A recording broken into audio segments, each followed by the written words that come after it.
লুটপাটে বিলীনের পথে সিলেটের সাদা পাথর। সিলেটের কোম্পানীগঞ্জ উপজেলার সাদা সোনা খ্যাত দেশের শীর্ষ পর্যটন কেন্দ্র ভোলাগঞ্জ সাদা পাথরে অবাধে পাথর লুটপাট চলছে, যেন দেখার কেউ নেই। দিনে দুপুরে অবাধে লুটপাটের কারণে বিলীন হবার উপক্রম ওই পর্যটন স্পটটি। স্থানীয় বাসিন্দারা জানান, এক সময় রাতের আধারে মাঝে মধ্যে পাথর চুরি হলেও এখন দিন দুপুরে চুরি হচ্ছে কয়েক কোটি টাকার সাদা পাথর, যার কারণে এখন বিলীন হওয়ার উপক্রম সাদা পাথর।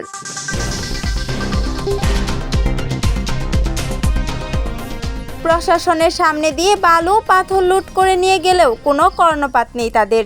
সাদা পাথর লুটের জন্য ওই এলাকার বাসিন্দারা প্রশাসনকেই দুষছেন। তারা বলছেন প্রশাসনের ব্যর্থতা আর মদে এই লুটপাট চলছে।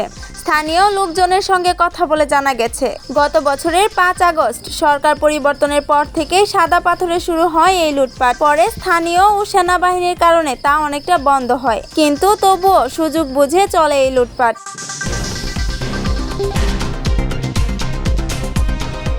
বিভিন্ন সময়ে প্রশাসন ধলাই নদীতে অভিযান চালালেও বন্ধ হয়নি এই লুটপাট। এক সপ্তাহ লুটপাট হলে অভিযান হয় একদিন, আর ওই দিন বাদে বাকি 6 দিনই চলে এই লুটপাট।